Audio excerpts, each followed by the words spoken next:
নমস্কার, স্বাগত দেখছেন ক্যালকাটা নিউজ। আমি শর্মিষ্ঠা। শুরু করছি আজকে দ্য বিগ স্টোরি। আজ এমন বেশ কিছু খবরে বিশ্লেষণ করতে চলেছি যা রাজ্য রাজনীতি থেকে শুরু করে দেশের সর্বোচ্চ আদালত এমনকি আন্তর্জাতিক সীমান্ত পর্যন্ত তোলপাড় সৃষ্টি করছে এই মুহূর্তে। পশ্চিমবঙ্গের সীমান্ত রাজনীতি এতদিন যে তত্ত্বকে ধামা চাপা দেওয়ার আপ্রাণ চেষ্টা চলেছে, আজ তা ক্যামেরার সামনে নগ্ন সত্যের মতো উন্মোচিত। একদিকে খোদ অনুপ্রবেশকারীদের মুখে প্রাক্তন মুখ্যমন্ত্রী মমতা বন্দ্যোপাধ্যায়ের নাম, অন্যদিকে যে প্রকল্প নিয়ে তৃণমূল সরকার মহিলা ভোট ব্যাংককে অক্ষুণ্ণ রেখে বছরের পর বছর ভোটের বৈতরণী পার করে এসেছে, সেই লক্ষ্মীর ভাণ্ডার প্রকল্পে নারায়ণের অনুপ্রবেশ। ঠিকই শুনেছেন, মহিলাদের জন্য সংরক্ষিত লক্ষ্মীর ভাণ্ডারের টাকা মাসের পর মাস ধরে ঢুকছে পুরুষের অ্যাকাউন্টে। এই গোটা ডামাডোলের মাঝেই আজ দেশ জুড়ে ভোটার তালিকায় কারচুপি রোখার প্রশ্নে ঐতিহাসিক শিলমোহর দিল দেশের শীর্ষ আদালত। সাফ জানিয়ে দেওয়া হয়েছে বিশেষ নিবিড় সংশোধন বা এসআর সম্পূর্ণ বৈধ। আর এইসবের মধ্যেই সীমান্ত সুরক্ষায় বড় পদক্ষেপ করে বিএসএফ এর হাতেও বিপুল জমি তুলে দিচ্ছে নবান্ন। প্রত্যেকটা খবর যেন একে অপরের সঙ্গে সম্পৃক্ত, পরিপূরক। শুরু করছি প্রথমে যে সবচেয়ে বড় চাঞ্চল্যকর খবর, তা হচ্ছে ক্ষমতার সমীকরণ বদলাতেই কিভাবে পাল্টে যাচ্ছে ছবিটা। অন্তত সীমান্তের ছবিটা সে কথাই বলছে। তার জলজান্ত প্রমাণ উত্তর 24 পরগনার সীমান্ত। আপনাদের দেখাবো হাকিমপুর সীমান্ত। কেন্দ্র এবং রাজ্যের সীমান্তে এই কেন্দ্রীয় এজেন্সিগুলি কঠোর অবস্থানের জেরে অনুপ্রবেশকারীদের মনে এখন জাঁকিয়ে বসেছে একটা ভয়, চরম আতঙ্ক। প্রায় প্রত্যেক দিনই দেখা যাচ্ছে সকাল থেকে হাকিমপুর সীমান্তে অবৈধভাবে বসবাসকারী বাংলাদেশি অনুপ্রবেশকারীদের উপচে পড়া ভিড়। কিন্তু কেন এই ফেরার হিড়িক? একের পর এক হোল্ডিং সেন্টার তৈরি করা হয়েছে, কিন্তু সীমান্তগুলিতে ক্রমশ ভিড় বাড়ছে। আর এই হোল্ডিং সেন্টার তৈরি খবর চাউর হতেই যারা এতদিন ধরে এ রাজ্যে ভুয়ো পরিচয়পত্র বা বলা যায় দেখুন বিনা নথিতেই দিনের পর দিন লুকিয়েছিল আরশোলাদের মতো, এখন তারা পালাতে শুরু করেছে। স্থানীয় বাসিন্দাদের দাবি অত্যন্ত পরিষ্কার, এতদিন তৃণমূল শাসনের দেদার অনুপ্রবেশ ঘটেছে শুধুমাত্র ভোট ব্যাংকের স্বার্থে। সীমান্তকে অবারিত করে দেওয়া হয়েছিল, কিন্তু এখন পরিস্থিতি বদলেছে। অনুপ্রবেশ রুখতে কড়া অবস্থান নিয়েছে নয়া বিজেপি সরকার। সীমান্ত পেরিয়ে ভারতে ঢোকা যত সহজ ছিল, এখন ভারত ছেড়ে বাংলাদেশে পালানো ততটাই জরুরি হয়ে পড়েছে এই অনুপ্রবেশকারীদের কাছে। সবাই পালাচ্ছে। আর এদের মধ্যে বারাসতের নিবেদিতা পল্লীতে দীর্ঘদিন ধরে বসবাসকারী রাকিব নামের এক বাংলাদেশি অনুপ্রবেশকারীর দাবি তো অত্যন্ত বিস্ফোরক, শোনাবো। কিন্তু সে জানাচ্ছে যে বিগত 20 বছর ধরে, ভাবুন 20 বছরটা ধরে কোনো রকম বৈধ নথিপত্র ছাড়া সে রাজ্যে অনায়াসে সুইপারের কাজ করে আসছিল। আপনার বাড়িতে কাজ করছিল কি? চিনতেন এই রাকিবকে? ভাবতেও পারেননি আপনি হয়তো যে আপনার বাড়ির এই রাকিব, তার কাছে কোনো বৈধ ডকুমেন্ট নেই, ছিল না। এই কাজ পাওয়ার ক্ষেত্রে তাকে নাকি সাহায্য করেছেন খোদ প্রাক্তন মুখ্যমন্ত্রী মমতা বন্দ্যোপাধ্যায়। মানে অনুপ্রবেশকারীদের মুখে প্রাক্তন মুখ্যমন্ত্রীর নাম শুনুন তো। হ্যাঁ, বারাসাতে কোথায় ছিল? নিবেদিতা বলে। কি কাজ করতে তুমি? সুইপারি কাজ করতাম। কে তোমাকে কাজ দিয়েছিল? দিদি দিয়েছিল কাজ। কোন দিদি? টিএমসির নেতা। তোর নাম কি তার? মমতা বন্দ্যোপাধ্যায়। মমতা বন্দ্যোপাধ্যায় তো টিএমসি নেতা, তোমাকে কাজ কে দিয়েছিল? আমাকে দিয়েছিল আমাদের গ্রামের একটা লোক, নাম কি তার? মুজিবার মেম্বার। সে কি নাম? মুজিবার মেম্বার। কোন গ্রাম? জায়গাটার নাম কি? নিবেদিতা বললি। আচ্ছা, তারা জানতো তুমি বাংলাদেশের লোক? হ্যাঁ। তাও তোমার কাজ দিয়েছে? হ্যাঁ। কোন ডকুমেন্টস বানিয়ে দিয়েছে তোমাকে? কোনো ডকুমেন্টস আমাকে দেয়নি বানিয়ে। আমাদের এখনো কোনো ডকুমেন্টস নেই। কবে এসছো? আমি এখান থেকে অনেক দিন এসেছি, প্রায় 20 বছর আগে। তোমার মাইনা কত ছিল? বেতন আমাদের দিন হিসাবে দিত। কত করে? মানে এই বক্তব্যটা শুনে একটা কথা মাথায় উঠেছে, কাদের প্রশ্রয়ে দিনের পর দিন না বছরের পর বছর ধরে এই দেশে থাকা যায় এতটা সহজ? এরকম কত না রাকিব বলুন তো, আপনারা আমার বাড়ির চারপাশে ঘোরাফেরা করছে, আমরা ভুলেও জানতে চেয়েছি কখনো ও রাকিব ভাই তোমার হাতে কাগজপত্র আছে কিনা, তুমি কোন বাড়িতে থাকো, কখনো আমরা জানার চেষ্টা করিনি। আপনি জেনেছিলেন না? আর এইভাবেই দাঁড়িয়ে থাকা একের পর এক বাংলাদেশি মহিলার এক দাবি, সেও আরও মারাত্মক কথা বলছে। তিনি গত 30 বছর ধরে, দেখুন 10 বছর আরও বেশি, তিনি কি বলছেন, রেশন কার্ড, ভোটার কার্ড থেকে শুরু করে আধার কার্ডটাও সব সরকারি নথি তার আছে, অনায়াসে তৈরি করে ফেলেছেন তিনি। কি বললাম, ভোটার কার্ড থেকে শুরু করে আধার কার্ড, সরকারি সমস্ত নথি তৈরি করে ফেলেছেন। এমনকি পশ্চিমবঙ্গ সরকারের মহিলাদের জন্য ফ্ল্যাগশিপ প্রকল্প মানে লক্ষ্মীর ভাণ্ডার, এবং সেই টাকাও তিনি প্রতি মাসে তুলেছেন। শুনুন। এখানে কোথায় থাকতেন? এখানে দমদম এয়ারপোর্টে কি কাজ করতেন? আমি হোটেলে কাজ করতাম। হোটেলে? কে কাজ দিল আপনাকে হোটেলে? আমাদের পাড়ার তো অনেক লোক যেত, আর একটা হিন্দু বৌদ্ধি ছিল, আচ্ছা তারা দিত। আচ্ছা, আপনি জানতেন আপনার কাছে আপনি বাংলাদেশ থেকে? হুম হুম হ্যাঁ, হুম। কি কি ডকুমেন্টস আছে আপনার কাছে? আমার আধার কার্ড, আচ্ছা। রেশন কার্ড, আর এই স্বাস্থ্যসাথী কার্ড, আর লক্ষ্মীর ভাণ্ডার? লক্ষ্মী ভাণ্ডার। কত পেতেন লক্ষ্মীর ভাণ্ডারে? 1000 টাকা করে হয়েছে। লক্ষ্মীর ভাণ্ডার আপনাকে কে করে দিল? দিদি, হ্যাঁ, দিদি কোন দিদি? মমতা। আর আপনার এলাকার কোন নেতা করে দিল? আমার এলাকায় সরকার লোক করেছে, জমা দিয়েছি, সরকার থেকে করে দিচ্ছে। কত বছর হয়েছে আপনি এই দেশে এসেছেন? 1930-35, আমি ছোটবেলা। ও মা, এ কয় কি বলে, 30 বছর ধরে রয়েছে, ধীরে ধীরে সব সরকারি নথি তো বানিয়ে ফেলেছেন। ব্যাস আর কি দরকার, পগার পার এবার হতেই হবে। শুনলেন তো আপনার কথা, আধার কার্ড থেকে লক্ষ্মীর ভাণ্ডার সবটাই যেন হাতের মোয়া, মানে চাইলাম টক করে হাতের মধ্যে পেয়ে গেলাম। বাংলার মানুষের ট্যাক্সের টাকায় তৈরি হওয়া লক্ষ্মীর ভাণ্ডার, তার অনুদান চলে যাচ্ছে অবৈধভাবে এই যে যারা বাড়িতে ঢুকে বসে আছে, মানে এদেশে ঢুকে বসে আছে এই সমস্ত বাংলাদেশি নাগরিকদের পকেটে। আর আমরা কি করছি? কিছুই করতে পারিনি। প্রশাসন কি করছিল? যাদের করার ছিল, নাকে তেল দিয়ে ঘুমোচ্ছিল, নাকি সবটা যেন ভোট ব্যাংকের অঙ্কে চোখ বন্ধ করে রাখা হয়েছিল, জোর করে গান্ধারী সাজা হয়েছিল? এখানে আপনাদের আরও 3 জনের কথা বলবো। বাংলাদেশের সাতক্ষীরা জেলার বাসিন্দা আসিয়া, শামসুর, বেলাল। এরা কারা? দেখুন, এরা সত্যি চোখে দেখতে পায় না, পা মেপে মেপে টুকটুক করে যারা সীমান্ত পার করেন। একবার ভাবুন তো, চোখে দেখতে পান না, তবুও সীমান্ত পার করে বাংলাদেশ থেকে এদেশে আসছেন অনুপ্রবেশকারী। 3-4 মাস অন্তর অন্তর যারা বাংলাদেশে যান, আবার বাংলাদেশ থেকে পশ্চিমবঙ্গে আসেন, এইভাবে যাতায়াতটা চলে, গানকে ভিক্ষা করে সংসারটা চলে। কোনো সন্দেহ থাকার কথা নেই যে তারা অত্যন্ত দুস্থ, তারা গরিব, কিন্তু তারা অনুপ্রবেশকারী, এটাও ভুললে চলবে না। পশ্চিমবঙ্গের আধার কার্ড তাদের সঙ্গে রয়েছে, কিন্তু কোনো পাসপোর্টটা নেই। ভোট দেওয়ার সুবাদে তারা সরকারি বাড়িও পেয়েছেন। দেখুন, বাংলাদেশ থেকে এসেছেন 3 জন, তারা চোখে দেখতে পান না, দৃষ্টিহীন, এবং ইতিমধ্যে বাংলাদেশে ফিরে যাওয়ার তাদের তোড়জোড় শুরু হয়েছে। বাংলাদেশের কোথায় গ্রাম আপনার? কাঠিয়া সাতক্ষীরা। কত বছর আগে বাংলাদেশ থেকে এখানে তাই এই আপনার 20 বছর হবে। এখন কি যাতায়াত করেন? হ্যাঁ, যাতায়াত করি। 3 মাস সময় এখানে থাকি। যাতায়াত করি, এখানে আমার জায়গাও আছে। সে জায়গাটা হচ্ছে আমার ওই দাদু মারা যাওয়ার পরে আমার সে জায়গাটা এখন সে অন্য লোক দখলে নিয়েছে। পাসপোর্ট রয়েছে? না না, আমাদের পাসপোর্ট নেই। তাহলে কিভাবে যাতায়াত করেন বাংলাদেশে? আমরা ঘুরতে ঘুরতে আসি, যাই। মাংতে মাংতে আসে, মাংতে মাংতে চলে যায়, গ্রাম পাড়া বেড়াতে বেড়াতে চলে যায়। কিন্তু বাংলাদেশের সীমান্ত পার হতে গেলে তো সেক্ষেত্রে পাসপোর্ট প্রয়োজন। হ্যাঁ, পাসপোর্ট ওই কারোর বলি একটু পার করে দাও, বলে একটু পার করতে হয়। বললি চোরাই পথে পার হন? হ্যাঁ, ধরেন একজন ওই ধারা নৌকায় পার করে যে ভাই আমার একটু পার করতে নই পার যারা নৌকায় মাছ টাছ ধরে টাকা নেয়? না, এমনি 250 টাকা তো নৌকা ভাড়া সে নেবেই। আমরা দুঃখের সঙ্গে বলি পাসপোর্ট নেই, এরা গর্বের সঙ্গে বলে পাসপোর্ট নেই। সীমান্ত অনুপ্রবেশে গল্পটা শুনছেন ঠিক এইভাবে। এবার শুনুন, সরকারি প্রকল্পে অন্দরে পুরুষ অনুপ্রবেশ, মানে এ আবার কি কথা? আপনারা ভাবছেন যে প্রকল্পের নাম লক্ষ্মীর ভাণ্ডার, সেখানে নারায়ণ যখন অনুপ্রবেশকারী, তখন কেমন লাগছে শুনতে? শুধুমাত্র এ রাজ্যের মহিলাদের আর্থিক স্বাবলম্বী করার জন্য কোনো সন্দেহ নেই, মমতা বন্দ্যোপাধ্যায় এই প্রকল্প এনেছিলেন মমতা বন্দ্যোপাধ্যায়।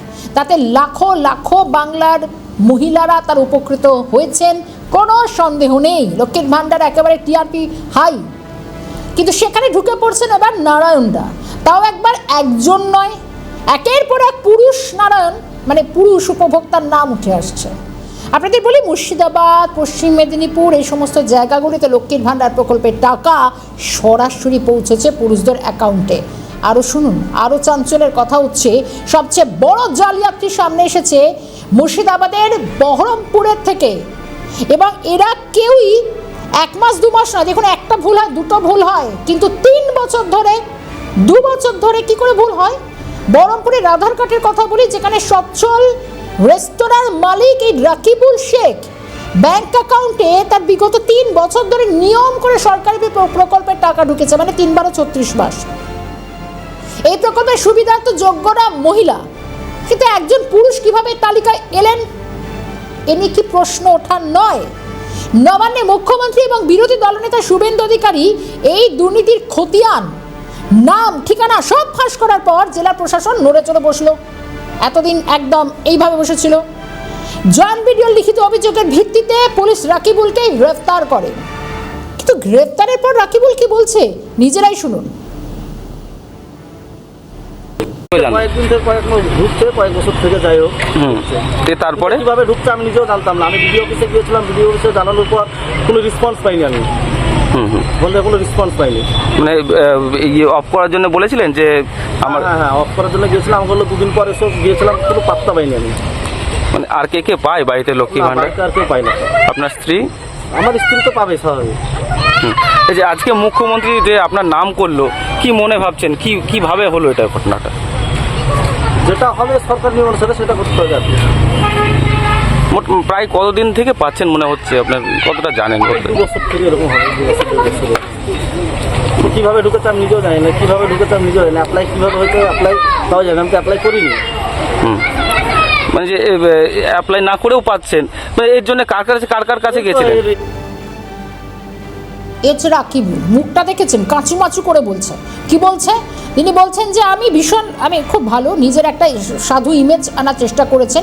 আরে মশাই, 1 মাস 2 মাস 3 মাস নয়, 3টে বছর। আবারও বলছি, যতটুকু আমি জানি, ভুল না করি 36টা মাস ধরে তিনি লক্ষ্মীর ভাণ্ডার পেয়েছেন। আর এখন যেই নাম সামনে আনছেন মুখ্যমন্ত্রী, তখন আপনার হয়ে গেল। একেবারে আপনি বলতে চাইছেন যে আমি এতটাই ভালো যে আমি প্রশাসনের কাছে গিয়েছিলাম, প্রশাসন কোনো কিছু করেনি। আরে মশাই, টাকাটা ফেরত দিয়েছেন আপনি? কোনোবার কে বলেছে না এই টাকাটা আমি পেয়েছি, টাকাটা আপনার প্রশাসনের কাছে জমা দিয়েছেন, বিডিওর কাছে জমা দিয়েছেন? সব দায় প্রশাসনের ঘাড়ে ঠেলছেন। এরকম কত না রাকিবুল চারপাশে রয়েছে, মানে এরকম অজস্র নারায়ণ। তারা পুরুষ অ্যাকাউন্টে যাদের টাকা ঢুকছে, কিসের উদ্দেশ্য? মমতা বন্দ্যোপাধ্যায় তো একটা সৎ উদ্দেশ্য নিয়ে প্রকল্পটা তৈরি করেছিলেন, কিন্তু এই ধরনের যারা রয়েছেন, এই ধরনের অসৎ অনুপ্রবেশকারী যারা রয়েছেন, তাদের উদ্দেশ্যটা কি? আরো বেশি টাকা, মানে সরকারি টাকা 9-6 করা। আজকে 9-6 এই হিসেবটা, ছবিটা প্রতিদিন সামনে আসে। যারা কাটমানি খেয়েছে দিনের পর দিন, যারা দিনের পর দিন এইভাবে লোকের টাকা মেরেছে, যারা দিনের পর দিন কোনো কিছু করে দেওয়ার নাম করে মানুষের পকেট থেকে আগে 10টা টাকা থাকলেও সেটাকে ছিনিয়ে নেওয়ার চেষ্টা করেছে। দে বাবা, ওটাও দে, না হলে কিচ্ছু করে দেবো না। আজকে তার পরিণাম, মাসুলটা অন্তত কোমরে দড়ি পড়ছে। ছোটবেলায় শুনেছিলাম, আপনারাও শুনেছিলেন, কোমরে দড়ি পড়ে অন্যায় করলে অন্যায়ের মাসুল গুনতে হয় ইহ জন্মে। দেখুন, আরও একটা ঘটনা ঘটেছে। এবার বলি পশ্চিম মেদিনীপুরের চন্দ্রকোনার, যেখানে সংবাদ মাধ্যমে সম্প্রচারিত হতে জেলা পুলিশ সুপার স্বয়ং তদন্তে নামেন, অভিযুক্তকে গ্রেপ্তার করেন। অভিযোগ এলাকার তৃণমূল নেতা, পেশায় একজন ঠিকাকর্মী উত্তম কুমার সাউ, তার নাম লক্ষ্মীর ভাণ্ডারের তালিকায়। পুলিশ সুপারের মতে সরকারি পোর্টালে পাসওয়ার্ড ব্যবহার করে ভেতরের তথ্য বা লিঙ্গ পরিবর্তন করে প্রতারণা চালানো হয়েছে। কত বুদ্ধি! ভাবুন, বাংলার লক্ষ লক্ষ প্রকৃত গরিব মহিলারা নথির সামান্য ভুলের জন্য বা আধার লিঙ্ক না থাকার কারণ যেখানে মাসের পর মাস লক্ষ্মীর ভাণ্ডারের এই 1500 টাকার জন্য সরকারি দপ্তরে চটি ক্ষয় করেছেন, হন্যে হয়ে ঘুরেছেন, হাপিত্তেশ করেছেন। রেস্তোরাঁর মালিকরা একটু তো পড়াশোনা জানে বোধহয়, আমার মনে হচ্ছে। অনায়াসে বছর পর বছর সেই টাকা পকেটে পুড়ছেন। এত লোভ! একে প্রশাসনিক ব্যর্থতা বলবো নাকি প্রাতিষ্ঠানিক দুর্নীতি? উত্তরটা আম জনতার কাছে পরিষ্কার হচ্ছে। ভোটার তালিকা, ভুয়ো ভোটার, মৃত ভোটার, সবচেয়ে বড় কথা একাধিক অনুপ্রবেশকারী, বিভিন্ন ইস্যু উঠে আসছে। দেখুন, একটা পালাবদলের সরকার হয়েছে মাত্র 10 থেকে 15 দিনের মধ্যে, যে সরকার একটা ছবিটা বদলে ফেলার চেষ্টা করছে, খোলছে বদলে ফেলার চেষ্টা হচ্ছে। আর ততই যেন ছারপোকা ঘুনপোকাদের মতো এই ধরনের অনুপ্রবেশকারীরা সামনে আসছেন। অনুপ্রবেশকারীদের নাম ঠুকিয়ে ভোট ব্যাংক সুরক্ষিত করার যে খেলা বছরের পর বছর ধরে চলে আসছে, তার মূলে এবার কুঠারাঘাত করেছে স্পেশাল ইন্টেনসিভ রিভিউ, মানে যেটাকে আপনারা 3-4 মাস ধরে এসআর নামে জানেন। আর ভারতের নির্বাচন কমিশনের বিশেষ নিবিড় এই সংশোধন বা এসআইআর কার্যক্রম পরিচালনার সিদ্ধান্ত সম্পূর্ণ বৈধ। 27 মে মানে গতকাল এক ঐতিহাসিক রায় স্পষ্ট জানায় সুপ্রিম কোর্ট কোনো রকমভাবে বাধা দেয়নি এসআইআর ভোটের কাজে। স্পষ্ট পর্যবেক্ষণ সুপ্রিম কোর্টের। কি পর্যবেক্ষণ? ভোটার তালিকা সংশোধনের এই যে কাজ, সুপ্রিম কোর্টের পর্যবেক্ষণ, ভোটার তালিকা সংশোধনের সাধারণ প্রক্রিয়া থেকে এটি ভিন্ন বা অতিরিক্ত বলে এসআরকে কার্যক্রমকে আলট্রা ভাইরাস বা ক্ষমতার বাইরে অবৈধ বলে বাতিল করা যাবে না। আদালত সাফ জানায়, নির্বাচন কমিশনের এই এসআইআর দেশের অবাধ এবং সুষ্ঠু নির্বাচন প্রক্রিয়ার সাংবিধানিক আবশ্যকতাকে আরও এগিয়ে নিয়ে যায়। সুপ্রিম কোর্ট এসআইআরকে একটি সম্পূর্ণ বৈধ, যৌক্তিক এবং সাংবিধানিক কার্যক্রম হিসেবে আখ্যা দিয়ে বলেছে, এই কার্যক্রম আইনত গ্রহণযোগ্য। আবেদনের ভিত্তিতে বিভিন্ন ক্ষেত্রে ভোটার তালিকা সংশোধনের নিয়মে যে ছাড় বা শিথিলতার দাবি জানানো হয়েছিল, সুপ্রিম কোর্ট সেই সমস্ত আবেদনে বিন্দুমাত্র মান্যতা দেয়নি। রাজনৈতিক বিশ্লেষকদের মতে সুপ্রিম কোর্টের এই রায়ের পর রাজ্যে যে ভোটার তালিকায় সার্জিক্যাল স্ট্রাইক হতে চলেছে তার বলার অপেক্ষা রাখে না। ভুয়ো ভোটারদের ভরসায় যারা বৈতরণী পার হওয়ার স্বপ্ন দেখছিলেন, সুপ্রিম কোর্ট কিন্তু এই রায়ে তাদের সেই স্বপ্নে জল ঢেলে দিল। এবার আজকের বুলেটিনের বা বিগ স্টোরির শেষ এবং অত্যন্ত গুরুত্বপূর্ণ একটা অধ্যায় আসে। একদিকে যখন অনুপ্রবেশ নিয়ে সুপ্রিম কোর্ট কেন্দ্রীয় এজেন্সিগুলি অত্যন্ত কড়া অবস্থান নিয়েছে, রাজ্যে পালাবদল হয়েছে, সরকার কঠিন অবস্থান নিয়েছে, তখন রাজনীতিতে নতুন মোড়, যার ফলে সীমান্ত অরক্ষিত থেকে যাচ্ছিল। কিন্তু এবার শুধুমাত্র দেশের সুরক্ষার স্বার্থে পশ্চিমবঙ্গ সরকার বিএসএফ ফাঁড়ি নির্মাণ, কাঁটাতারের বেড়া স্থাপনের কাজ ত্বরান্বিত করতে নিবিড় পদক্ষেপ গ্রহণ করেছে ক্ষমতায় আসার প্রথম দিন থেকে। বর্ডার এলাকার নিরাপত্তা ব্যবস্থাকে আরও সুদৃঢ় করতে নবান্নের তরফে বিএসএফ এর নিকট অতিরিক্ত জমি হস্তান্তর সম্পন্ন করা হয়েছে বা সেটা দেওয়া হচ্ছে। এর ফলে বিএসএফ এর হস্তগত মোট জমির পরিমাণ বেড়ে দাঁড়িয়েছে 142.79 একর। আসুন আমরা এক নজরে একটু দেখে নেওয়ার চেষ্টা করি পশ্চিমবঙ্গের কোন কোন সীমান্তবর্তী জেলায় কত একর জমি এখনো পর্যন্ত বিএসএফ হাতে তুলে দেওয়া হলো। এদিকে ভালো করে একটু লক্ষ্য করুন, কোচবিহারে 22.95 সবচেয়ে বেশি জমি দেওয়া হয়েছে, জলপাইগুড়িতে 35.165 একর, মুর্শিদাবাদে 38.805 একর জমি দেওয়া হয়েছে, দার্জিলিংয়ে 8.8115 একর জমি দেওয়া হয়েছে। জলপাইগুড়ির কথাও বললাম। তবে এই জেলাগুলি বরাবরই অনুপ্রবেশ এবং সীমান্ত চোরাচালানের জন্য অত্যন্ত সংবেদনশীল। এই জমি হস্তান্তর প্রক্রিয়া সম্পন্ন হবার পরে বিএসএফ এবার দ্রুত গতিতে কাঁটাতারের বেড়াটা দেওয়ার কাজ শেষ করতে পারবে। যে সমস্ত জায়গায় একটু গ্যাপ বা ফাঁকা অংশ ছিল, মানে কাঁটা তারহীন অবস্থায়, রাতের অন্ধকারে অনায়াসে গরু পাচার হতো, অনুপ্রবেশ হতো, মানুষও ঢুকে পড়তো, এই পথগুলি এবার চিরতরে বন্ধ হতে চলেছে। জাস্ট ডোর ক্লোজড হতে চলেছে। এই সমস্ত খবরগুলিকে যদি আমরা এক সুতোয় বাঁধি, তবে একটা বিষয় কিন্তু পরিষ্কার, বাংলার শাসন ব্যবস্থা, সীমান্ত সুরক্ষা, এই প্রত্যেকটা ক্ষেত্রে এক বিশাল পরিবর্তনের হাওয়া বইতে শুরু করেছে। জনপ্রবেশকারীরা এতদিন ভাবতো যে রাজ্যে এলে সস্তায় কাজ মিলবে, আরাম করে কাগজ থাকুক না থাকুক মাথার উপর একটা ছাদ আমার ঠিক জোগাড় হয়ে যাবে, রাজনৈতিক ছত্রছায়ায় চলে যাব, পেয়ে যাব লক্ষ্মীর ভাণ্ডার, পুরুষও লক্ষ্মীর ভাণ্ডার পাবো। আজ কিন্তু সুপ্রিম কোর্টের এসআইআর এর পর হাকিমপুর সীমান্তে হোল্ডিং সেন্টারে আতঙ্কে তাদের ঘুম ছুটেছে, ধুলোয় মিশে গিয়েছে সে আত্মবিশ্বাসটা। আইন তার নিজের পথে চলবে, আর তার বড় প্রমাণ লক্ষ্মীর ভাণ্ডার প্রকল্পের টাকাটা জালিয়াতি করে খাওয়া মুর্শিদাবাদের রাকিবুল শেখ কিংবা পশ্চিম মেদিনীপুরের চন্দ্রকোনার ওই ভুয়ো উপভোক্তাদের আজ আর হবে না, আজ তাদের লকআপের ভাত খেতে হবে। শাসন ব্যবস্থায় স্বচ্ছতা, সীমান্তের নিরাপত্তা, এই দুইয়ের মেলবন্ধন না ঘটলে একটি রাজ্য, একটি দেশ কোনোদিন চলতে পারে না। দেশ এবং সরকারের বিএসএফকে জমি দেওয়ার সিদ্ধান্ত, সুপ্রিম কোর্টের কড়া অবস্থান, এটাই তো প্রমাণ করে যে আইন অমান্য করে জালিয়াতি করে বেশি দিন পার পাওয়া যায় না। আজকের মতো বিগ স্টোরি তাই এখানেই শেষ করছি। তবে এই খবর আরও আসবে প্রতিদিন, প্রতি মুহূর্তে আমরা হেডলাইন্সের সঙ্গে ব্রেক করবো সেই সমস্ত খবরগুলো। আপনারা নজর রাখবেন সিএনএ পর্দায়। ভালো থাকবেন, সুস্থ থাকবেন, শুভরাত্রি।